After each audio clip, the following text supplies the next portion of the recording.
हाँ तो दोस्तों, कल के वीडियो में हम लोगों ने 75 क्वेश्चन तक पहुंच गए थे। जैसा कि आपको पता है, जिन लोग नहीं पता वो पहली बार आए हैं, वो मैं उनको बता दूं कि जो आरआरबी ग्रुप डी के एग्ज़ाम्स होने वाले हैं, वो एग्ज़ाम 2022 में मैंने दिया था और मैं इसमें सेलेक्टेड भी हूँ। तो आगे जो एग्ज़ाम होने वाले हैं उसके लिए मैं प्रीवियस ईयर जो एग्ज़ाम्स हुए थे 2022 में 19 वाली भर्ती के, जो भर्ती तो 19 की थी, देखिए मैं आपको बताऊँ, 2019 वाली भर्ती थी और 22 में हुआ था। ये मेरा एग्ज़ाम हुआ था 27 सितंबर 2022 को। तो इसमें मैं सिलेक्टेड हो चुका हूँ, मैं जॉब कर रहा हूँ, 2 साल हो चुका है लगभग। तो वो पिछले साल 2022 में जो भी सारे एग्ज़ाम्स हुए थे, जितनी भी शिफ्टों में, तो सारे PYQ के रूप में आपको यहाँ पे दिखाऊंगा विद सॉल्यूशन और विद ट्रिक्स के, ठीक है। तो इससे पहले मैं 3 लेक्चर डाल चुका हूँ, ये चौथा लेक्चर रहेगा आज का। तो हम कल 75 क्वेश्चन तक पहुँच गए थे, आज 76वें क्वेश्चन से स्टार्ट करेंगे। लेकिन मैंने एक क्वेश्चन 66 नंबर करवाया था, उसको मैंने ऑप्शन से करवाया था। मैं सोच रहा हूँ कि उसको ज़रा तरीके से बता दूँ। तो मैं आपको 66वां क्वेश्चन मैथ का जो है वो बताता हूँ पहले, उसके बाद हम लोग 76वें क्वेश्चन पे चलते हैं, ठीक है। चलते हैं हम 66वें क्वेश्चन पे। अगर आपने पुराने वीडियो नहीं देखे हैं, आप पहली बार चैनल पे आए, तो आप वो वाले वीडियो देख लीजिए, प्लेलिस्ट में जाकर चैनल पे अंदर जाके आप खोल के देख लीजिए आगे की वीडियो। हम दे ही रहे हैं पिछले वीडियो, आप अपनी तरफ से चैनल को देख लीजिए। 66 नंबर हम क्वेश्चन ढूंढ रहे हैं जो कल हमने बताया था, लेकिन हम चाह रहे हैं उसे दोबारा बता दें। तो हम आ गए 66वें क्वेश्चन पर। 66वां क्वेश्चन था, देखिए इसमें इस क्वेश्चन में एक ट्रिक है। इस ट्रिक क्या है कि ये क्वेश्चन आपको कहाँ फंसाता है।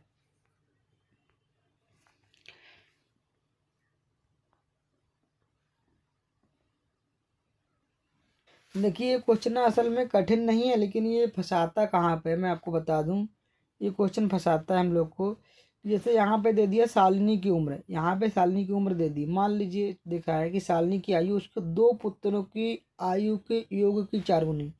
मान लीजिए शालिनी के पुत्रों की आयु की उम्र x है और शालिनी की उम्र कितनी हो गई फिर 4x।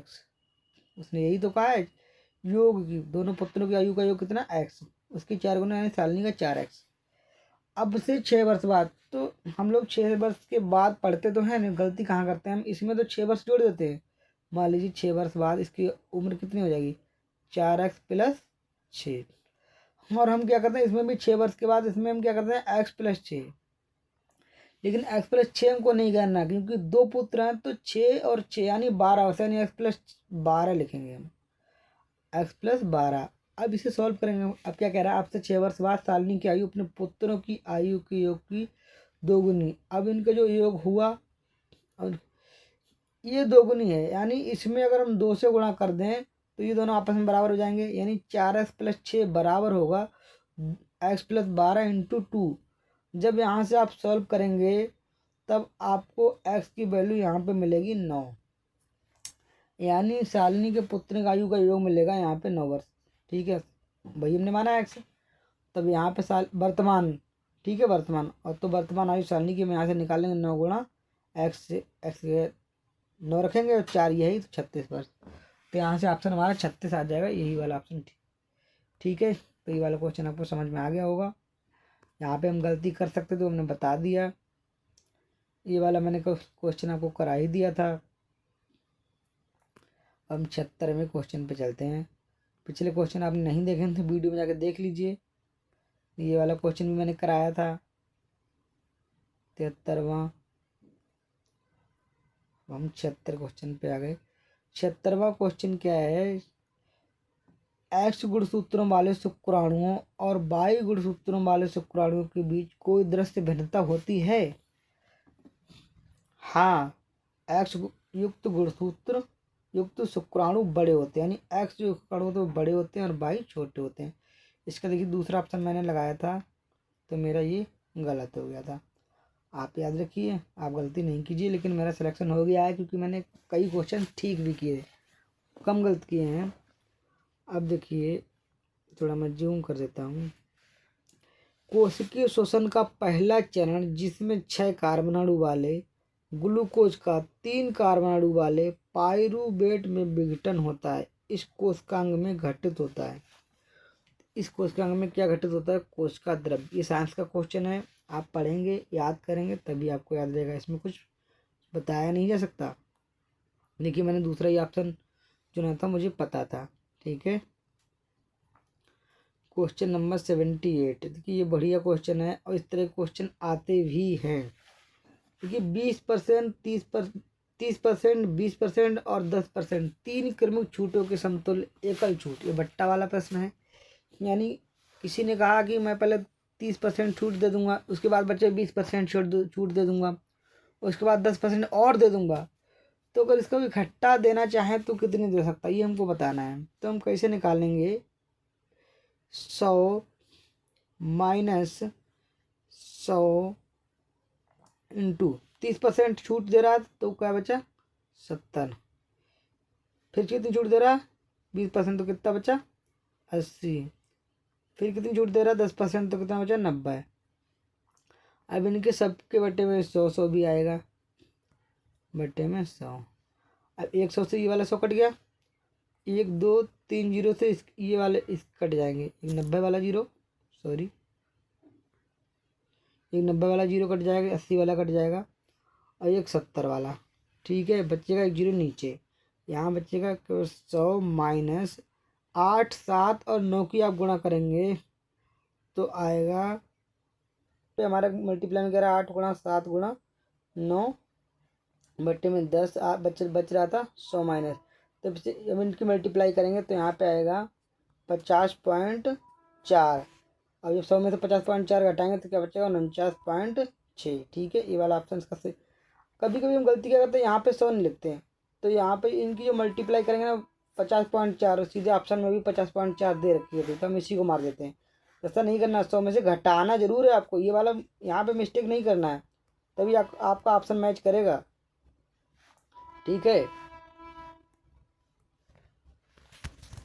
चौथा ही ऑप्शन लगाया है, देखिए। ठीक है, तो मेरा ऑप्शन सही हो गया था। हम लोग यहाँ पे गलती करेंगे मल्टीप्लाई में, उससे आपको बचना है। अब देखिए, नेशनल मिनरल इन्वेंट्री डेटा 2015 के अनुसार भारत के किस राज्य में स्वर्ण का उच्चतम भंडार? तो इसका ऑप्शन चौथा बिहार में निकला था उस टाइम पे, लेकिन आगे जरूरी नहीं ये वाला क्वेश्चन हमेशा सही रहे। करंट अफेयर के हिसाब से पढ़ते जाइए, करंट का क्वेश्चन था, हो सकता है दोबारा डाटा आए आपके एग्जाम होने तक दूसरा हो जाए। ठीक है, चलिए बढ़ते हैं अगले प्रश्न पर। 80 नंबर प्रश्न पर देखिए, ये वाला सवाल मैं बताता हूँ आपको। निम्नलिखित में से किस द्विघात समीकरण के मूल 5/3 और -3/4 हैं? तो देखिए, वैसे तो आप द्विघात समीकरण हल करिए, इनमें हल कर लीजिए तब आपके यही वाले मूल आ जाएंगे, लेकिन ये थोड़ा कठिन हो जाता है। मैं आपको शॉर्ट बताता हूँ। जैसे ये वाला भी इसने कहा द्विघात समीकरण का मूल है, एक ये भी एक ये भी है, तो पहले इसमें रख के देख लीजिए, ये वाला मूल x की जगह 5/3 रख के देखिए, तब इधर इस वाले पार्ट में इतने में अगर इसका मान 0 आ गया 5/3 रखने से x का मान, तब ये वाली समीकरण सही हो जाएगी, लेकिन ये आएगा नहीं। अगर इससे आ जाए तो फिर दूसरा भी रख के देख लीजिए, दोनों अगर, तो ये वाला आंसर हो जाएगा। लेकिन अगर इन दोनों से नहीं आ रहा तब फिर क्या करिए, इसमें रख के देखिए ऑप्शन से, इसमें रखिए एक्स की जगह 5/3, पहले एक बार ये रखिए, फिर तब देखिए 0 आ रहा है, फिर दोबारा ये रखिए, मैंने रख के देखा है, फिट बैठे हैं दोनों, मैंने देखो ऑप्शन भी यही चुना है, दूसरा ऑप्शन। ठीक है, फिर दोबारा रखिए, एक बार इसको एक बार इसको, दो मूल हो दोनों बार ये संतुष्ट करेंगे, इसको रखोगे तब भी इसका मान 0 आ जाएगा इस वाले पार्ट का। ठीक है, इस वाले पार्ट का। इसी तरह जब दोबारा इसका मान रखोगे, x का मान 3, ये वाला मान रखोगे, तब भी इस वाले पार्ट का मान, इधर का इस हिस्से का मान 0 हो जाएगा। ठीक है, तो ये इसका ऑप्शन हो जाएगा दूसरा सही। अगला देखते हैं, निचिरेन डाइसोनिन की बौद्ध शिक्षा किस देश में शुरू हुई थी? तो निचिरेन डाइसोनिन की बौद्ध शिक्षा जापान में शुरू हुई थी, इसका पहला ही ऑप्शन सही है। मैंने सेलेक्ट नहीं किया था, मुझे नहीं पता था, छोड़ दिया था। अगला देखते हैं, थोड़ा जूम कर लेते हैं।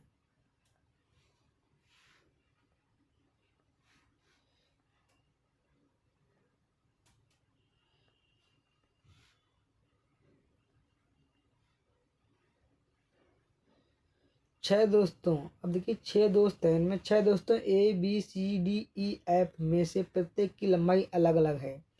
बी ई से लंबा है लेकिन एफ से छोटा है। केवल एक व्यक्ति सी से छोटा है।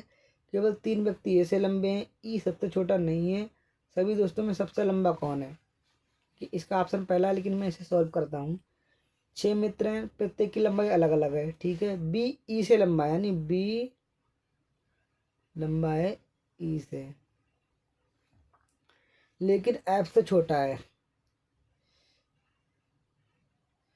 बी ई से लंबा है, ये ई रहा, लेकिन एफ से छोटा है, यानी एफ से छोटा हो गया बी। केवल एक एक व्यक्ति सी से छोटा है। सी को यहाँ रखिए, इससे एक व्यक्ति कोई छोटा होगा, केवल एक, छोटा का निशान लगा दिया। केवल 3 व्यक्ति ए से लंबे हैं, तो ए से लंबे 3 व्यक्ति हैं। अभी हम ए को नहीं रख सकते।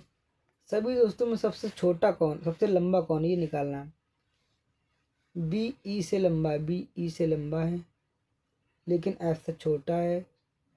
केवल एक व्यक्ति सी से छोटा है, सी से छोटा। अब बचा कौन? ए। देखो 4 तो हमारे पास आ गए, अब बचा कौन? ए बचा, एक बोल दिया। ए 3 व्यक्ति, ए व्यक्ति ए से लंबे हैं, केवल 3 व्यक्ति ए से लंबे, यानी सबसे छोटा ए नहीं है। तो बचा कौन? बी ले लिया हमने, सी ले लिया, डी बचा, यानी सी से छोटा कौन बचा?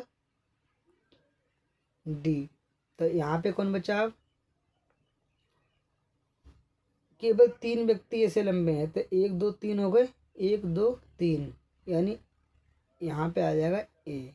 ठीक, अब देख लीजिए सभी दोस्तों में सबसे लंबा कौन है? छोटा एफ बचा सबसे लंबा, लगा दिया। ये देखिए मैंने सेलेक्ट किया है, ठीक है। भारतीय संविधान के किस अनुच्छेद के तहत भारत के राष्ट्रपति को आपातकाल की घोषणा करने का अधिकार है? तो ये तो पता ही होगा, राष्ट्रीय आपातकाल। इससे आप कंफ्यूज नहीं होना, इससे राष्ट्रपति शासन लगता है। आपातकाल की बात कोई हुई है तो 352 ही, ठीक है।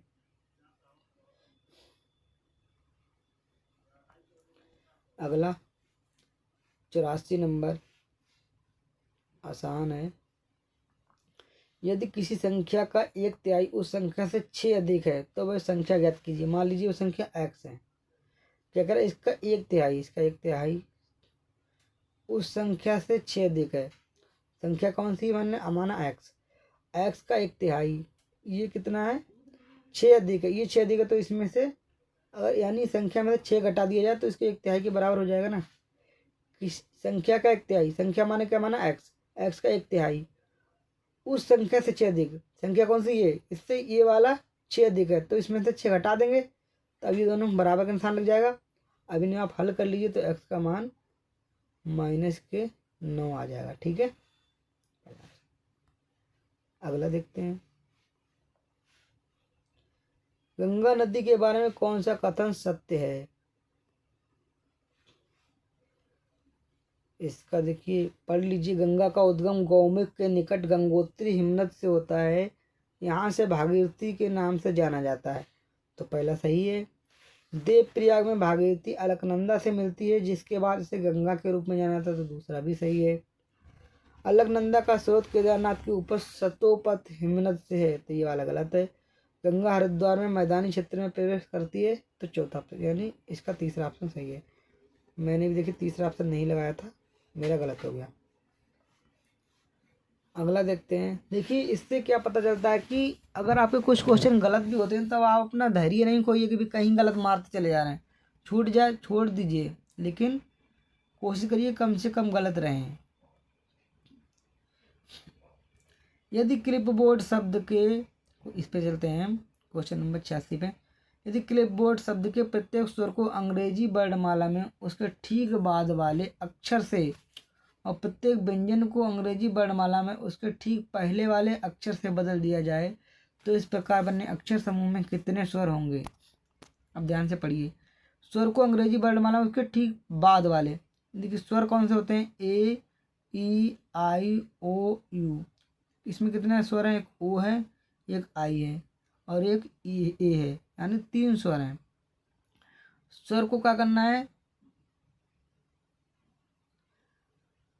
स्वर को ठीक बाद वाले अक्षर से, यानी जो आई है ना उसके बाद वाला अक्षर कौन सा आएगा? जे। तो यहाँ पे सी एल के बाद यहाँ पे क्या आ जाएगा? जे। यहाँ पे आ जाएगा जे आई की जगह। और और क्या रखा? प्रत्येक व्यंजन को अंग्रेजी वर्णमाला में ठीक उसके पहले वाले अक्षर, यानी सी, जो सी क्या है? व्यंजन, इसको पहले अक्षर यानी बी से, तो यहाँ पे आ जाएगा बी। एल भी व्यंजन है, इसको पहले अक्षर से बदलो के। और जो स्वर है आई, इसको बाद वाले, आई के बाद क्या था? आई के बाद जे, तो जे आ जाएगा। और पी क्या होता है? व्यंजन, पी को पहले वाले से ओ। बी, बी व्यंजन है, बी व्यंजन, इसको पहले वाले से बदलना है, तो ए। और ओ क्या? स्वर, इसको बाद वाले से बदलना है, उसके बाद क्या था? पी। और बच्चा ए को बाद वाले से बदलना है, यानी बी। आर क्या है? व्यंजन, इसको पहले वाले से बदलना है, क्यू।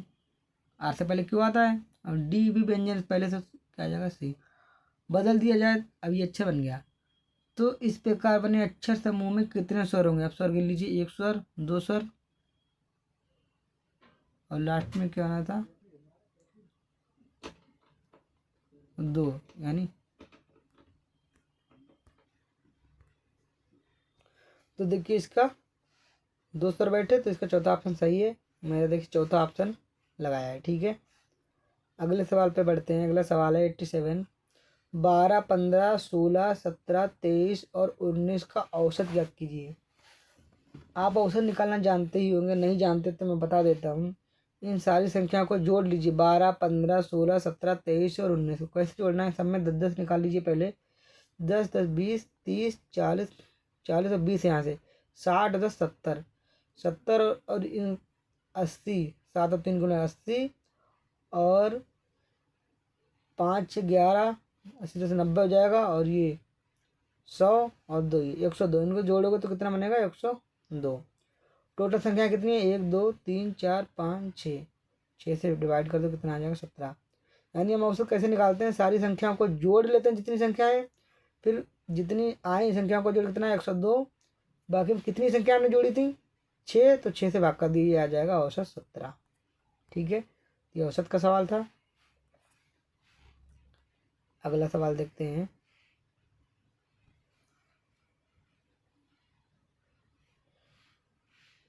ऐसे कितने प्रतीक हैं जिनके ठीक पहले एक अक्षर और ठीक बाद भी एक अक्षर? तो प्रतीक तो जानते होंगे, जैसे प्लस है प्रतीक है, माइनस ये भी प्रतीक, परसेंटेज प्रतीक है, ये हैशटैग ये भी प्रतीक है। बाकी यू पी एल जे ये क्या है? अक्षर है। अब देखिए ऐसे कितने प्रतीक हैं ठीक पहले एक अक्षर और ठीक बाद भी एक अक्षर? तो एक तो ये हो गया प्रतीक, पहले अक्षर एक बाद में, ठीक है। यहाँ पे हम देखते हैं मिटा के क्या है। एक ये हो गया, एक ये भी हो गया 2, एक ये भी हो गया 3, ये भी हो गया 4। देखिए 4 प्रतीक है, 1 2 3 4, चारों के एक पहले अक्षर एक बाद में अक्षर, तो यानी चौथा 4 ही सही है, यानी दूसरा ऑप्शन सही है, ठीक है। अगला क्वेश्चन देखते हैं।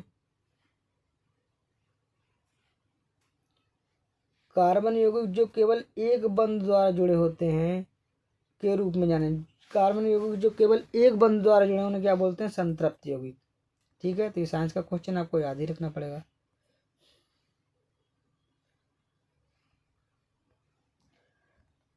क्वेश्चन नंबर 90 खाली जगह है, इसमें भरना है। नामक उपकरण का उपयोग किसी विद्युत परिपथ के प्रतिरोध को परिवर्तित करने के लिए किया जाता है। विद्युत परिपथ के प्रतिरोध को बदलने के लिए किसका प्रयोग किया था? रियोस्टेट। तो इसका पहला ही ऑप्शन सही है। देखिए मैंने इसका पहला ही ऑप्शन चूज किया था, क्या था? रियोस्टेट। थोड़ा हम इसे जूम कर लेते हैं।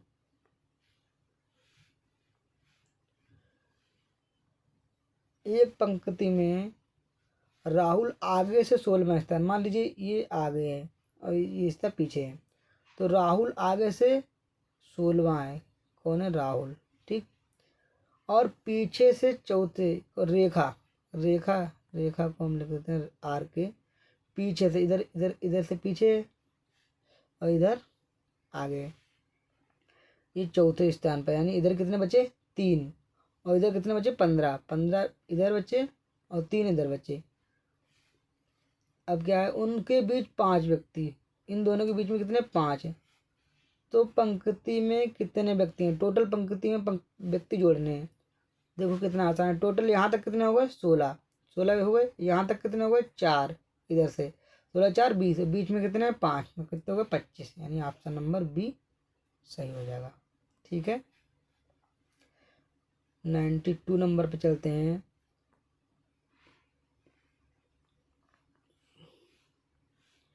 में आईपीएल का क्वेश्चन है, आईपीएल इंडियन प्रीमियर लीग के 15वें संस्करण में लखनऊ सुपर जायंट के कप्तान कौन थे, तो के राहुल। ये आपको याद नहीं रखना है क्योंकि ये तो बदलता रहता है, जब आपका एग्जाम होगा उस टाइम का याद रखना होगा। 3 संख्याओं का अनुपात 3, 5, 7 और उनका लघुत्तम समावर्त 5250, मध्य वाली संख्या, यानी जो 5 है ना, ये क्या है, इसका मान निकालना है। बहुत आसान है, बताता हूँ। संख्याएं ये रखें, ये संख्याओं का मासा है, लासा है, सॉरी लासा है थी। तो संख्याओं का अगर इन तीनों का मासा निकाला जाए तो क्या निकलेगा, 1। संख्याओं का लासा दे रखा है, तो अगर आप जानते होंगे सूत्र कि संख्याओं का गुणनफल बराबर होता है संख्याओं का मासा गुणा संख्याओं का लासा। संख्या क्या है, 3, 5, 7, मान लेते यही संख्याएं हैं, इनका गुणनफल निकालिए, 3 गुणा 5 गुणा 7 किसके बराबर होगा, मासा गुणा लासा। तो मासा इनका क्या निकलेगा, देखिए मासा आप नहीं जानते हैं तो जान लीजिए कि अगर संख्याएं जैसे 2 और 4 है, इनका मासा निकालना, तो क्या हुआ, दोनों में कॉमन क्या हुआ, जैसे 2 और 4 का अगर हम मासा निकालेंगे तो दो ऐसे रहेगा, 4 को लिखेंगे 2 गुणा 2, तो मासा क्या करें, दोनों में कॉमन 2 और 2, यानी मासा हो गया 2। और अगर हमें 3 और 7 का मासा निकालना है तो इनका मासा क्या निकलेगा, इनमें जब कुछ भी कॉमन नहीं है तो मासा 1, ठीक। तो देखिए 3, 7, 5 में कुछ कॉमन है, कोई कॉमन नहीं, तो इनका मासा कितना हो गया, 1, और लासा कितना, 5250।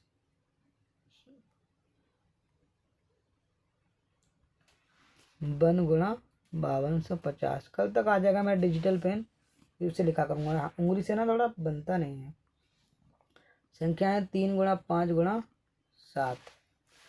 अब ये संख्या थोड़ी है, ये एक यूनिट है, हमको बीच 5 जो यूनिट है ना इसका मान निकालना है। अब इससे काट दीजिए, 3 से काटेंगे इनको और 7 से काटेंगे, 21 से, तो 21 दूनी 42 बचा 10, 21 पंजे 105 और यहाँ पे ये वाला 0, यानी 5 यूनिट का मान कितना आ जाएगा, 250। मध्य वाली संख्या 5 ही तो है, इसी का मान निकालना था, 250 आ गया हमारा आंसर, यानी ये आपसे सही है, हो गया ट्रिक से। ऐसे ही मान लीजिए यहाँ पे एक्स मत मान लेना, वरना फिर वर्गमूल वगैरह में फंस जाओगे। सीधे सीधे आपको याद कैसे रहेगा, बार बार क्वेश्चन करने से। अगला क्वेश्चन देखते हैं, नीचे दी गई अक्षर श्रृंखला का अध्ययन कीजिए और उसके आधार पर पूछे गए प्रश्न का उत्तर दीजिए। अब देखिए उपरोक्त श्रृंखला में ऐसे कितने व्यंजन जिनमें से प्रत्येक के ठीक पहले अक्षर, व्यंजन जानते होंगे, ए ई आई ओ यू, इनके अलावा जो भी अक्षर होते हैं सारे व्यंजन होते हैं। अब क्या कहा गया है कि कितने व्यंजन में से प्रत्येक के ठीक पहले स्वर, पहले व्यंजन देखिए और व्यंजन स्वर जहाँ पास पास हों, इधर से देखते चलिए लास्ट से।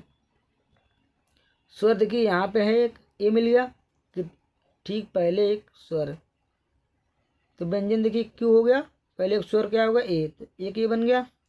दूसरा व्यंजन एक डी, ये भी व्यंजन है, इसके पहले एक स्वर यू हो गया, ठीक है, तो 2 हो गए। तीसरा व्यंजन देखिए पी, इसके पहले एक स्वर कितना होगा, 3। और अगला व्यंजन देखिए फिर से पी, इसके पहले, यानी 4, कुल मिला के 4।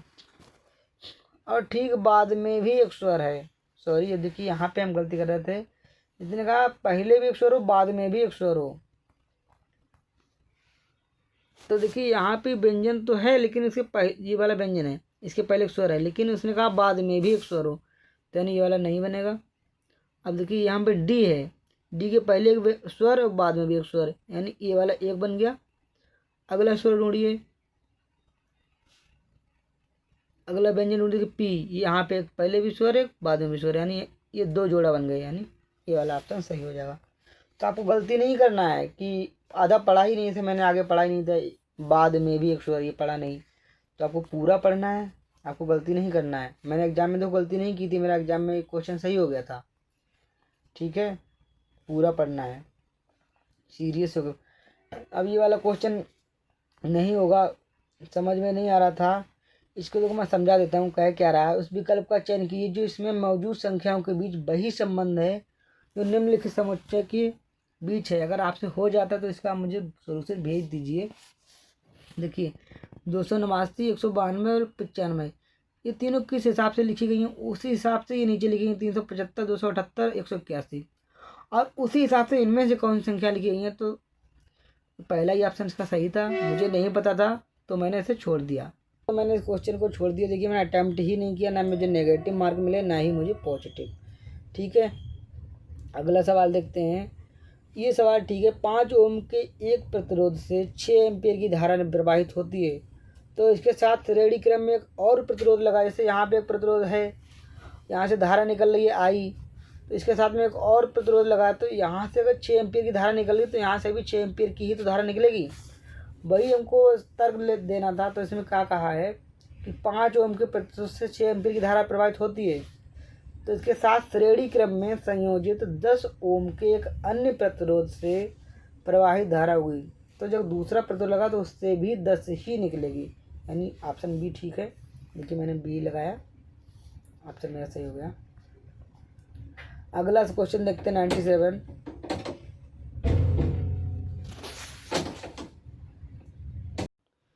तो 97 वाला क्वेश्चन हम करते हैं। देखिए इस क्वेश्चन को करने के लिए पहले देखते हैं 96 हो गया ना, हाँ हो गया।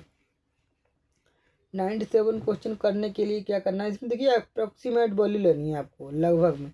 यहाँ पे 75.02 है, यहाँ पे आपको लेना है सिर्फ 75।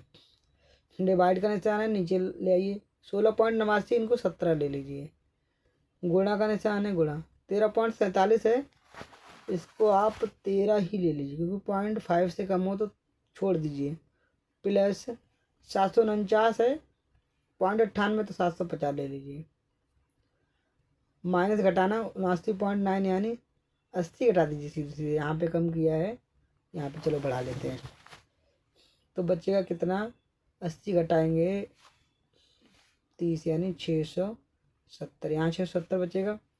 यहाँ पे देखिए 13 एकम 13, कितना बचा है 4, 4 मान लीजिए, इसमें से हम घटा देते हैं, कितना बचा 71, 71 प्लस 670 कितना कितना बनेगा, 1 7 7 14 के 4 और 6 741।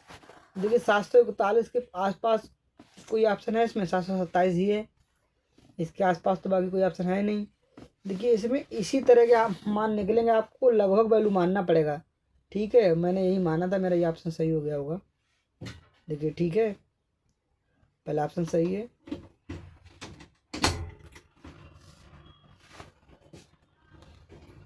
तरह क्वेश्चन आपको ऐसे ही लगभग मान के करने हैं। क्या करना है, जैसे पॉइंट के बाद देख लीजिए कि अगर पॉइंट के बाद 0.5 से कम है वैल्यू तो उसको छोड़ दीजिए, और 0.5 से ज़्यादा है तो उसको ऐड कर लीजिए। जैसे यहाँ पे 749.98 है, तो इनको ले लीजिए 750, क्योंकि 0.5 से बड़ी वैल्यू है। और यहाँ पे देखिए 13.47 में, यहाँ पे 0.5 से छोटी है पॉइंट वाली, पॉइंट में 47 ही है, तो यहाँ पे 13 ले लीजिए। इस तरह निकालेंगे ना तो लगभग लगभग आसपास पहुँचेगी वैल्यू, उसी हिसाब से आपको अनुमान लगाना होगा।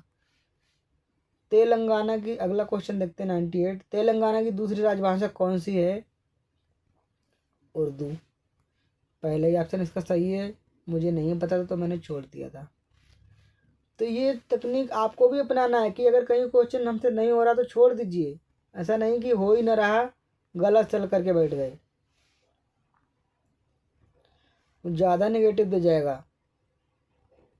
ज़्यादा नेगेटिव अगर करेंगे तो उसमें आपका डबल नुकसान रहता है कि एक तो आपका नंबर वो कट जाते हैं, प्लस आप नॉर्मलाइजेशन जब होता है ना उसमें भी आपको नंबर कम मिलते हैं, क्योंकि आप जानते हैं रेलवे नॉर्मलाइजेशन तो होता ही है। अगर आप ज़्यादा गलत कर लेंगे तो आप नॉर्मलाइजेशन से भी आपको कम नंबर मिलेंगे, इसलिए आपको ज़्यादा गलत नहीं मारने हैं। अब देखिए ये वाला क्वेश्चन हम करते हैं। देखिए ये इसके बाद ये, इसके बाद ये, इसके बाद ये, अब आपको क्या आएगा ये देखना है। और देखिए ये बहुत आसान है, आप पूरे इसको पूरे को नहीं देखिए, आप एक एक अच्छा करके देखिए।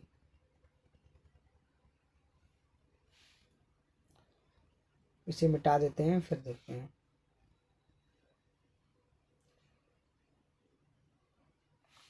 यहाँ पे देखिए ई है, ई के बाद क्या है एम। ई की वैल्यू क्या होती है 5, ये नंबर आपको पता होना चाहिए। एम की वैल्यू क्या होती है 13, और यू की वैल्यू कितनी होती है 21, यानी 5 फिर 13 फिर 21, फिर यू के बाद सी की वैल्यू कितनी होती है 3, 3 होती है। 21 और 8 23 हो जाएगा ना, 21 और 8 29, 29 हो जाएगा। यहाँ पे 29 मान लेते हैं, अभी बताते हैं। अब देखिए यही है ना, 1 2 3 4 लिख लिया हमने। देखिए ई के बाद क्या आया एम, यानी 5 में कितना जोड़ा 8, और 13 के बाद क्या है 21। यू की वैल्यू कितनी होती है 21, 21 नंबर पे होता है, तो यहाँ पे पहले जोड़े 8। 21 में भी फिर से अगर 8 जोड़ते तो क्या बनता 29, लेकिन वर्णमाला में 26 से ऊपर अक्षर होते नहीं, तो उल्टा चलेगा, उल्टा 3 पे पहुँच जाएगा, तो यहाँ पे पहुँच गया सी। अब फिर अगर 8 जोड़ेंगे 3 में तो कितना हो जाएगा 11। अब 11 पे कौन आएगा सी के बाद के, 11 नंबर पे कौन होता है के, तो इस हिसाब से हमारा बन गया यहाँ पे के। तो एक हमारा अक्षर आएगा पहला के। अभी देखिए के यहाँ भी है, के यहाँ भी है। अब इन दो में से कौन सा निकालना है फिर करते हैं। अब आसान है कि यहाँ पे 12 है, 12 से 12 में 4 जोड़ा तो कितना हुआ यहाँ पे 16, 16 में 4 जोड़ेंगे तो होगा 20, 20 में 4 जोड़ा 24, 24 में 4 जोड़ेंगे तब 28, 28 किसमें इसमें, ये वाला ऑप्शन हो गया सही। ठीक है 100वें क्वेश्चन पे चलते हैं। देखिए हमने हमारा तीसरा देखिए सही हुआ था, तीसरा ही मैंने बताया। देखिए आपको बीच में भले ही क्वेश्चन छूट जाए, लेकिन आपको पूरे 100 के 100 देखने हैं, कि हो सकता है लास्ट में बहुत अच्छा क्वेश्चन हो, सरल हो, आपका छूट जाए। इसलिए ध्यान से करने की, एक क्वेश्चन पे ज़्यादा समय नहीं गंवाना है।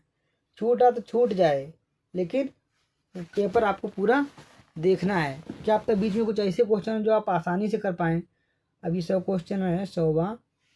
जर्मेनियम, गैलियम, सिलिका, स्कैंडियम और कैल्शियम, क्या करना है इनको धात्विक लक्षण गुण का सही आरोही क्रम, यानी सबसे कम किसका है जर्मेनियम का धात्विक लक्षण, उससे कम किसका है गैलियम, उससे कम स्कैंडियम, उससे कम कैल्शियम। इसका पहले ही ऑप्शन सही है, लेकिन मैंने नहीं लगाया था, मैंने चौथा लगाया था, तो मेरा ये गलत हो गया था।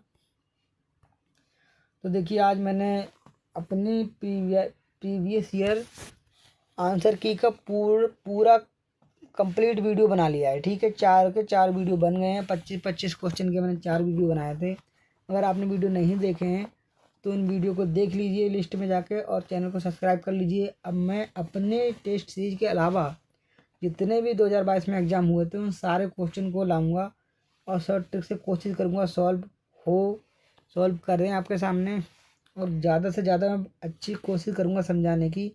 आज तो मेरे पास पेन नहीं था डिजिटल, अब मैंने डिजिटल पेन मंगवा लिया है, मेरा कल परसों मेरे पास आ जाएगा। तब मैं इससे लिखूँगा, थोड़ा क्लियर लिख पाऊँगा, आपको क्लियर समझा पाऊँगा, ज़्यादा से ज़्यादा यहाँ पे जगह मिलेगी मुझे, तब बढ़िया वीडियो रहेंगे। अभी हालांकि ज़्यादा बढ़िया वीडियो नहीं रहे हैं, लेकिन आगे भी जैसे जैसे वीडियो आएंगे मैं उनको सुधार करता जाऊँगा, धीरे धीरे वो अच्छे होते जाएंगे। लेकिन आपको वीडियो में भले ही क्वालिटी मैं थोड़ा नहीं अच्छी बना पाता हूँ, क्योंकि मुझे वीडियो एडिटिंग नहीं आती, लेकिन आपको अपने फोकस करना है एग्ज़ाम पे, कि हमको देखिए जो क्वेश्चन मिल रहा है वो ट्रस्टेड है, एग्ज़ाम से लिए, हमने कोई अपनी तरफ से नहीं बनाए, ये आंसर किए हैं जो रेलवे ने एग्ज़ाम्स कराए थे, और उनका सोल्यूशन भी मैं एकदम सही बताता हूँ। इसके आंसर भी देखिए आपको प्रॉपर जो आयोग ने दिए हैं वो मिल रहे हैं, ये नहीं कि हमने कुछ और बता दिया कहीं दूसरी जगह जाकर कहीं और कुछ देख लो, तो ये कन्फ्यूजन आपका ख़त्म हो जाता है। तो मेरा मानना है कि चैनल पे बने रहिए, आप कुछ नहीं तो ये PYQ देते रहिए, कम से कम आपका 50% से ऊपर एग्ज़ाम इसी से क्लियर हो जाएगा। बाकी आप कहीं पढ़ते होंगे वो अलग है, यहाँ से आपको 50% क्वेश्चन मिलने ही है, क्योंकि जितनी 2022 में एग्ज़ाम हुए थे मैं सारी की सारी ST इस पर कराऊँगा। ठीक है दोस्तों, अगर वीडियो पसंद आया तो लाइक कर दो यार, चैनल को सब्सक्राइब कर दो। जय हिंद।